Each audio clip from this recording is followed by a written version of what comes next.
Bien, mis queridos seguidores, una vez más nos encontramos aquí en mi canal Código García, ya para disertar un tema de interés, también de interés personal, podríamos decir. Y es un tema que también habíamos prometido y que hoy, gracias a Dios, pues vamos a estar disertando. Estamos hablando nada más y nada menos que el tema de la medida de coerción. Señora, la medida de coerción, sí, así como se oye, así como suena, es un tema ya conocido por muchas personas. Ya ese término es un término como quien dice que es ya familiar con algunas personas, con algunos ciudadanos. Ya se han suscitado tantos casos en la palestra pública, han sonado tantos casos en donde se ha visto, de hecho se han televisado medidas de coerción ya. La población ha sido testigo de algunos procesos en donde se ha televisado también este tipo de procedimiento, vamos a llamarlo así, este tipo de evento jurídico. Bueno, pues vamos a entrar en materia sin más preámbulo. Hoy vamos a hablar del artículo 226 del Código Procesal Penal, acerca de la medida de coerción. ¿Quiénes pueden ser sujetos de una medida de coerción? ¿Quiénes pueden ser, quiénes son los actores, quiénes participan, quiénes no participan? ¿Qué es una medida de coerción? Hoy vamos a estar tratando ese tema y vamos a hacerlo de manera resumida para que a todo el mundo, todo el que lo escuche, a todos los seguidores que en este caso compartan el video y se suscriban a mi canal, puedan entender, puedan saber de qué se trata cuando se habla de una medida de coerción, a qué se refieren, qué es lo que se pretende comunicar. Bueno, pues sin más preámbulo, la medida de coerción no es nada más y nada menos que, como su nombre lo dice, un tipo de medida, un tipo de, vamos a llamar así, un tipo de acción, en este caso de carácter procesal, porque se encuentra también, es parte del proceso penal, es como quien dice, no después, sino en medio de la investigación, se manifiesta este tipo de actuación.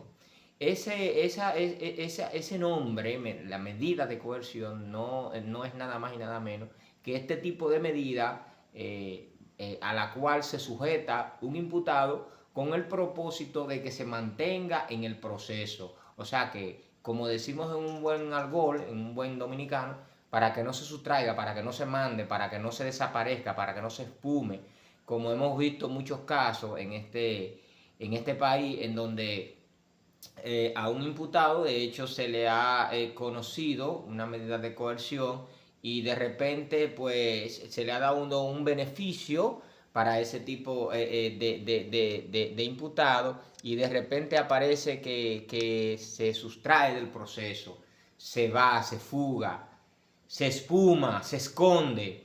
Entonces, este tipo de procedimiento, este tipo de medida, este tipo de actuación, si se pudiera llamar, el Ministerio Público y el juez lo estiman para permitir que el órgano acusador, en este caso el Ministerio Público, concluya la investigación, concluya su proceso, teniendo al imputado ahí en el proceso, teniéndolo sostenido, teniéndolo atrapado, como quien dice, para que cuando se requiera su presencia para cualquier tipo de diligencia procesal, ustedes saben que en el proceso penal el protagonista es el imputado, porque sin imputado no hay proceso penal.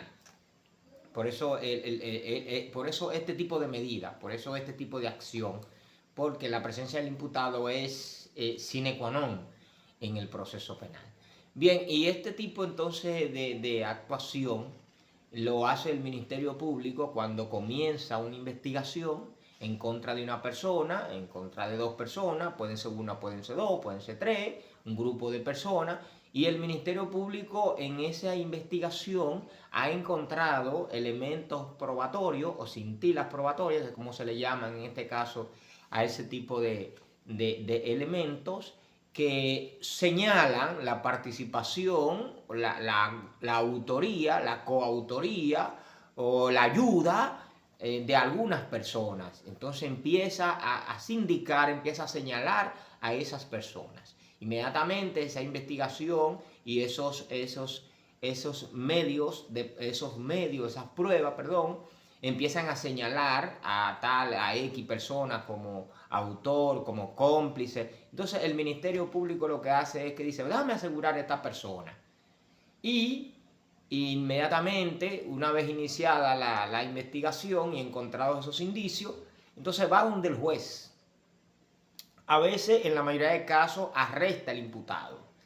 En la mayoría de casos le pide al juez, le solicita al juez una orden de arresto en contra de esas personas que están señaladas, que están sindicadas como cómplices, como autores, como coautores y así sucesivamente. Lo primero que hace es que dice, bueno, pero para que no se me vaya, porque usted sabe que si solicita una medida con la persona en libertad, algunas personas, no todos se empantan, pero el Ministerio Público entiende que todos lo pueden hacer. Entonces lo primero que hace el Ministerio Público es que solicita al juez una orden judicial de arresto. Inmediatamente el juez analiza esa solicitud, y estuvimos hablando en un video anterior sobre las órdenes judiciales de arresto, estuvimos hablando también de las distintas modalidades del arresto, y cuando el juez entonces recibe esa solicitud del Ministerio Público, de orden de arresto, porque ya el Ministerio Público ha entendido que esa persona puede ser cómplice, puede ser autor o puede ser coautor, entonces el juez determina, observa la cintila probatoria, observa que su medida no vayan a entorpecer ningún derecho que vaya a chocar con lo que es la paz de los autores, en este caso imputado, Ministerio Público, querellante, si lo hubiera, y procede a ordenar el arresto. Si entiende, si ve que hay certeza en esa solicitud, si ve que en realidad hay esa presunción, porque lo que se maneja es presunción en esa etapa no se maneja culpabilidad todavía. Si ve que existe esa presunción de que posiblemente esa persona es autor o cómplice de ese hecho, entonces el juez inmediatamente emite una orden judicial de arresto. Entonces el Ministerio Público procede a ejecutar esa orden de arresto en contra de la persona a quien se le ha solicitado. Inmediatamente, pues esa persona es arrestada. El Ministerio Público entonces agota un plazo para presentárselo al juez. Entonces, es ahí cuando el Ministerio Público, que ya tiene una investigación en curso, entiende que esa persona tiene cierta responsabilidad con la comisión de ese delito y dice, no, este hombre yo no lo puedo dejar en libertad. Yo tengo que, ahora cuando se cumple ese plazo, solicitarle al juez que me lo deje agarrado, que me lo deje aquí en el proceso, que me lo deje atado al proceso, como se dice. Entonces, solicita este tipo de medida, solicita esta diligencia al juez y le dice, mira juez, yo te había dicho que este muchacho posiblemente sea parte de este entramado o sea el autor de este delito, y ahora yo le he confirmado que sí, que su responsabilidad se va más para allá. Entonces yo quiero ahora que tú me lo dejes sujeto al proceso. Entonces el Ministerio Público lo que hace es que solicita una medida de coerción en contra de esa persona o en contra de esas personas, porque pueden ser más de uno. Bueno, ahí entonces entra entonces la figura, sigue entonces latente la figura del juez de la instrucción, porque el juez de la instrucción se mantiene activo durante la investigación. Durante las investigaciones los jueces de las instrucciones se mantienen activos, aunque muchos autores no lo ven. Por ejemplo, el imputado no se da cuenta, a veces el querellante tampoco se da cuenta, pero el juez es una figura activa en ese proceso. Inmediatamente el Ministerio Público, que tiene preso a esa persona o a esas personas, procede a solicitarle al juez a través de un escrito una medida de coerción, o sea, una medida para dejarlo ahí, en el proceso, para dejarlo atado, para que no se vaya a embalar, para que no se vaya a mandar, como como decimos nosotros, un buen dominicano, para que no vaya a sacar pie, para que no vaya a ser como un amigo, como una persona que todos ustedes conocen, que en un momento determinado le conocieron una medida y de repente pues ya estaban en otro país. Hay personas que se le van a los jueces, al Ministerio Público y levantan el vuelo, como dicen por ahí. Entonces el Ministerio Público lo que hace es que mirando ya esa práctica y mirando ya con la facilidad que la facilidad que las personas tienen para salir del país, para esconderse, para espumarse, para morirse y decirte que están ni que muertos también, como pasó por ahí uno que estaba que supuestamente muerto y después apareció vivo, que no se sabe cómo es que aquí hay tanta corrupción, que las personas hasta se mueren vivos en este país. Entonces ya el Ministerio Público sabe eso y dice, bueno, le voy a solicitar la medida de coerción más segura en este caso, que es la prisión preventiva. Pero existen 7 tipos de medidas de coerción. El artículo 226 del Código Procesal Penal estipula estos tipos de medidas. Y hoy vamos a señalarlo de manera así someramente, aunque después en otro video nos profundicemos un poquito más, pero el propósito de este primer video acerca de lo que son las medidas de coerción es que usted aprenda lo básico de qué es una medida de coerción. Entonces dijimos en minutos anteriores que el Ministerio Público comienza una investigación en contra de una persona o en contra de varias personas. Inmediatamente encuentra esos indicios probatorios que determinan, que señalan a esa persona como un posible autor o cómplice. Entonces el Ministerio Público procede a solicitar la orden de arresto al juez. El juez emite la orden de arresto si entiende que tiene mérito esa investigación y inmediatamente antes de que se venza el plazo estipulado en el Código Procesal Penal, que es un plazo de 48 horas. Hay algunas doctrinas que expresan más, pero bueno, eso sería tema de otro video. Inmediatamente se va a vencer ese plazo, el Ministerio Público lo que hace es que presenta el imputado ante el juez. ¿Cómo presenta el imputado ante el juez? A través de la solicitud de la medida de coerción. Inmediatamente el Ministerio Público deposita la medida de coerción ante el juzgado de la instrucción. Ya ha presentado al imputado. Ya en esa fase ya está presentando al imputado, porque en esa solicitud están las generales del imputado, está su dirección en la mayoría de los casos, está el lugar en donde está detenido y todo, y el Ministerio Público le dice al juez, yo lo tengo aquí atrapado por esto y esto y esto, y ahora yo quiero que tú me le impongas una medida de coerción. El juez entonces procede a armar una audiencia, a convocar a una audiencia. El conocimiento de la medida de coerción entonces se hace a través de la celebración de una audiencia. Se convoca una audiencia en donde participa el Ministerio Público, en donde participan los querellantes si hay, en donde participa el imputado y en donde participa también el abogado de la defensa del imputado. Hay ocasiones en que, cabe decir que la audiencia de medida de coerción es una audiencia privada. ¿Por qué privada? Bueno, porque en este tipo de actuación todavía el imputado no es inocente, es más inocente que culpable. No es culpable, es más inocente que culpable, porque todavía ese estado de presunción de inocencia todavía está sobre él y no se ha roto, porque ese estado se rompe cuando ya hay una sentencia firme que ha adquirido la autoridad de la cosa irrevocablemente juzgada. Bien, entonces, por eso las audiencias de medida de coerción son privadas. Por eso usted va a ver que si usted, por ejemplo, va al Palacio de Justicia, va a notar que las audiencias de medida de coerción son a puertas cerradas.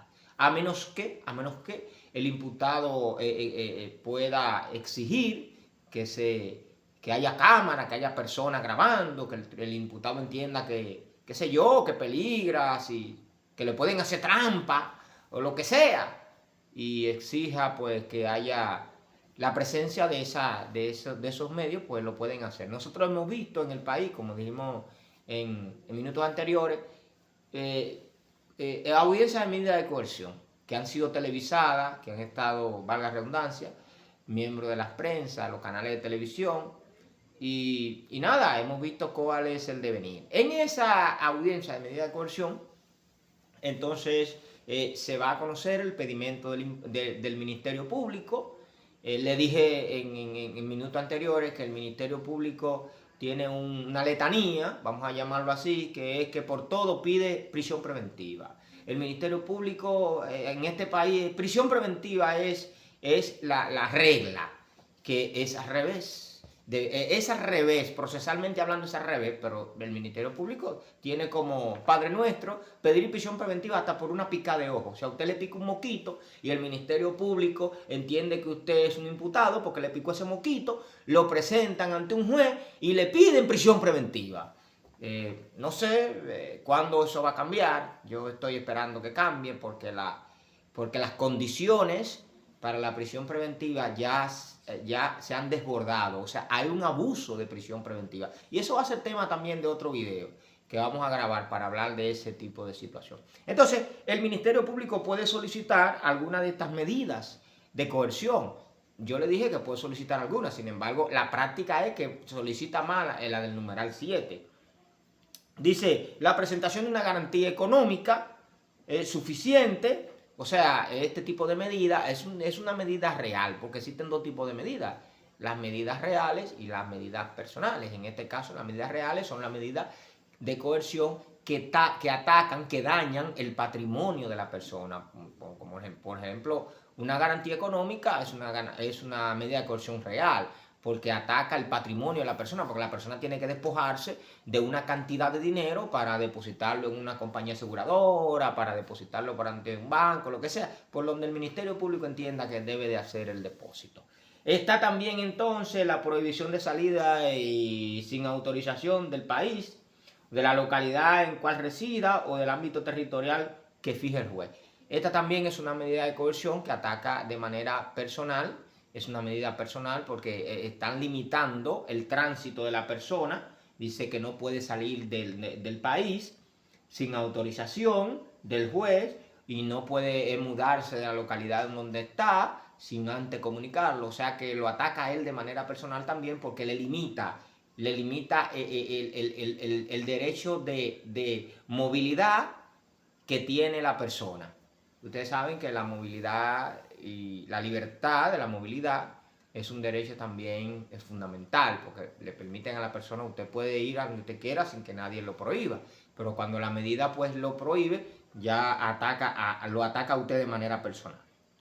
Dice, la obligación de someterse al cuidado o vigilancia de una persona o una institución determinada que informe regularmente al juez. O sea, también una medida de coerción de carácter personal también porque ataca su movilidad también. Porque dice que usted está obligado, tiene que estar bajo cuidado de una persona. Tiene que, por ejemplo, si lo ponen bajo cuidado vamos a decir, de un alcalde, de lo que sea, usted tiene que estar diciéndole, hoy voy a amanecer aquí, mañana voy a seguir un ejemplo. Esas son medidas que se adoptan y que en la práctica no son tan comunes. Los jueces no la implantan, no la ponen esa.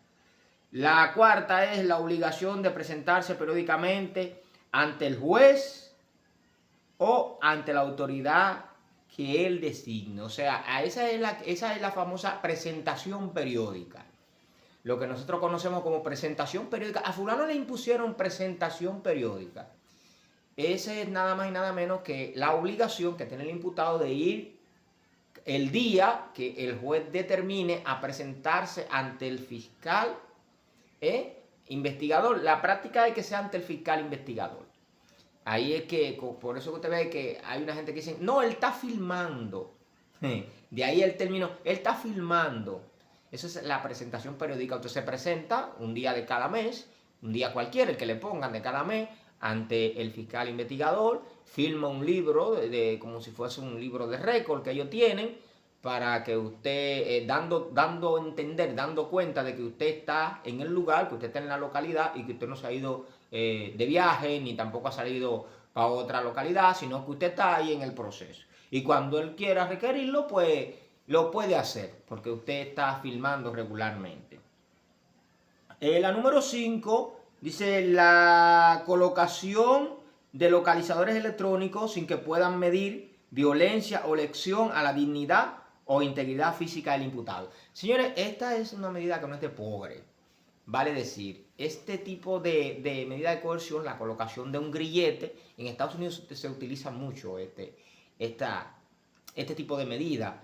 Un grillete que tiene un dispositivo que se maneja con cierta... se maneja como si se manejara un celular, con satélite y cosas así, que determina, hay una compañía que es quien lo maneja y siempre le dan seguimiento a usted a través de ese dispositivo. Eso es como si dijéramos, usted tiene un chi montado.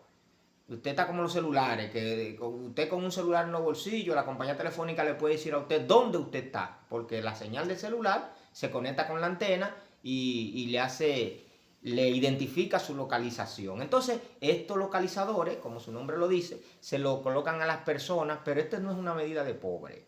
Vuelvo y les repito, porque los localizadores cuestan mucho dinero. Y usted no va a ver un pobre diablo de eso come batata, de lo que la justicia lo pica, como dicen por ahí, de lo que la justicia lo pica, de lo que a la ley no se le interpreta, con un localizador. A menos que tenga unos chelitos guardados por ahí, porque es una medida bastante cara, los localizadores son caros, y tener eso ahí hay que pagar para tenerlo. Esa es la número 5. El número 6, la medida número 6 es el arresto domiciliario. O sea, ese tipo de arresto, también es una medida personal, en ese tipo de arresto, usted está preso pero en su casa. Y usted dirá, bueno, pero que en su casa uno no está preso. Bueno, usted pudiera salir. Usted puede salir, sí, pero tiene que cumplir ciertos requisitos. Y usted, como que dice, está preso pero en su casa. Ese tipo de medida también nosotros la vemos, que los jueces también la utilizan con ciertas personas que tienen ciertas condiciones. Hay personas con condiciones de salud, hay por ejemplo las mujeres que tienen que estar mamantando, que tienen ciertas condiciones con niños, y entiende un juez que debe darle prisión domiciliaria para que esté ahí en su casa, para que no se dañe otro ámbito, otro aspecto de la vida de la persona. Cuando una persona es dependiente de otro, pues el juez entiende que puede poner ese tipo de medidas. Y por último, y no menos importante para el Ministerio Público está la prisión preventiva, o lo que los abogados llamamos PP, prisión preventiva. Este es el rosario, esta es la letanía del Ministerio Público. Señores, da pena que en este país a todo el que es objeto de un proceso penal y está siendo investigado y se solicita una orden de arresto, se le solicita prisión preventiva, señores. Esto es terrible. A pesar de que las cárceles están saturadas, cuántos presos preventivos, las condiciones de las cárceles no dan para más. Los presos preventivos salen frustrados de la cárcel, salen dañados, porque no hay condiciones, no hay programa de reinserción, no hay una política clara para esos presos preventivos. Y esas prisiones preventivas se convierten en condena anticipada. Señores, a usted le ponen un mes de prisión preventiva y olvídese que usted no va a durar un mes. Usted no va a dormir a menos que usted tenga su chelito para un abogado, para que ese abogado recurra inmediatamente y presente nuevo presupuesto en la corte y a usted le va a dar la medida. Pero el que usted le diera una medida de un mes, no es verdad que usted va a durar un mes, señores, con este sistema que hay aquí. Este sistema que hasta para una resolución, para darle la libertad a un imputado, toma 10, 15 días para un juez firmar una resolución, porque los jueces están saturados de trabajo también. Porque no hay jueces, o sea, hay pocos jueces, las jurisdicciones penales están copiadas, están saturadas, están rompiéndose de tanto proceso. Y el Ministerio Público, prisión preventiva, prisión preventiva, prisión preventiva, prisión preventiva. Señores, por favor. Y es que no va a cesar esa práctica, una práctica que daña tanto a las personas. Yo entiendo, yo sé que hay delitos que tienen que... Hay que solicitarle una prisión preventiva y que esa es la medida más idónea. Por ejemplo, un homicidio, como un homicidio, una violación, una persona, en este caso un hombre, haya violado a una niña y sean vecinos las dos familias, ese hombre no se puede mandar para afuera, porque si se manda para afuera, cuando ven a ver la otra familia lo mata. Ahí, como se han visto procesos, que dos familias se matan, porque en este país también es un problema, porque en este país, cuando no le dan prisión preventiva a la persona, se lo soltaron. Señores, y a las personas no lo sueltan así. El hecho de que no le den prisión preventiva no quiere decir que lo soltaron. Y el hecho de que le den prisión preventiva no quiere decir que tampoco que lo condenaron. Eso es una mala interpretación que tienen las personas en nuestro país. Entonces, como le decía, la prisión preventiva hay casos en que es idónea. Es idónea, ok. Una persona, como le dije ahorita, violó a una niña, qué sé yo. Ahí está, esa familia está alterada. Si usted le manda ese hombre para afuera, si el juez manda ese hombre para afuera y que con una garantía económica, esos familiares cuando van a ver lo agarran y lo linchan. Cuando llegue a su casa, qué sé yo. Una persona que mató a una persona, le quitó la vida a esa persona, bueno, hay que mantenerlo en el proceso a través de ese tipo de medidas, porque una persona así que es capaz de matar uno, es capaz de matar a testigos, capaz de matar a otra víctima, es capaz de seguir matando. Y así sucesivamente, pero nosotros hemos visto delitos económicos, delitos que no le hacen daño a nadie, que lo que más atacan es los chelitos de la gente, el Ministerio Público, prisión preventiva, y los jueces dando prisión preventiva. Entonces, yo espero que este video usted lo comparta para que también sea como si fuese una voz para que en el sistema de justicia pues empiecen a cambiar las cosas. Señores, la prisión preventiva no es la regla, al contrario, el código dice que la prisión es la excepción.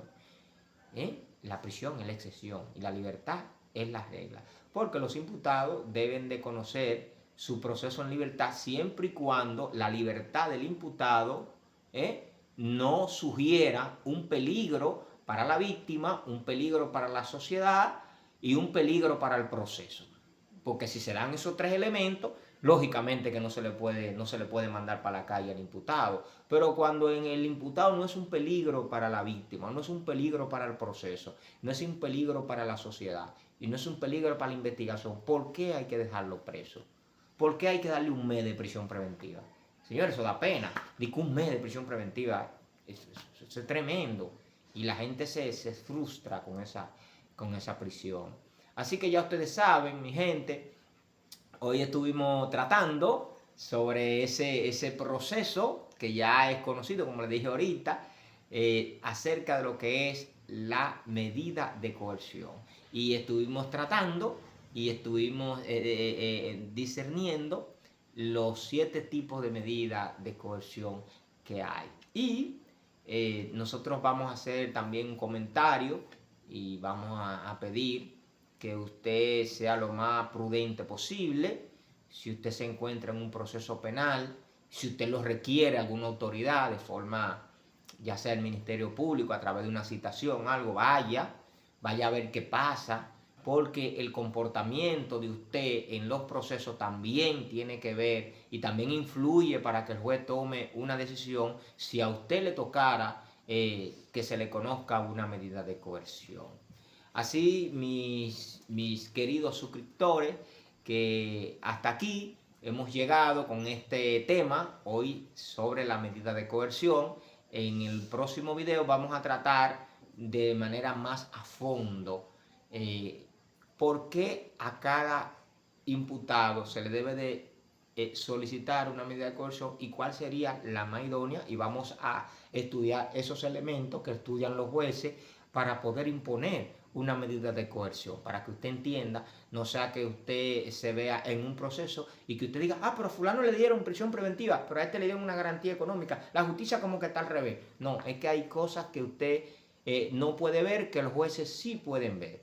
Entonces, mis hermanos, ya usted sabe, muchos abrazos para todos. No recuerde suscribirse a nuestro canal. Recuerde compartir este video también con más personas que le puede ser útil para el conocimiento, para que usted sepa cuál es el devenir del proceso penal en la actualidad y en la realidad. Y recuerde también activar la campanita para que le lleguen las notificaciones cada vez que subamos un video. En el próximo video vamos a estar hablando de esas observaciones que hacen los jueces al momento de imponer una medida de coerción, para que usted pueda entender por qué a fulano prisión preventiva y por qué a Perencejo una garantía económica y por qué a Sutanejo no le conocieron la medida y por qué a Manganejo esto. Así que ya usted sabe, muchas gracias y hasta un próximo video.